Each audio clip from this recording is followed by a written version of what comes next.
Meaning of designate. Designate. Designate. Designate.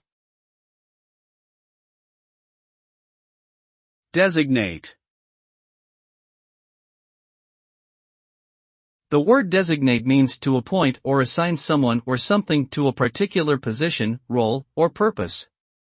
It can also refer to the act of indicating or pointing out something or someone for a specific purpose or identification. When designating someone or something, one is typically providing them with a certain level of authority or responsibility. For example, a manager may designate a team leader to oversee a project. Designation can also refer to the formal recognition or classification of a place as having a specific purpose, such as designating an area as a wildlife refuge.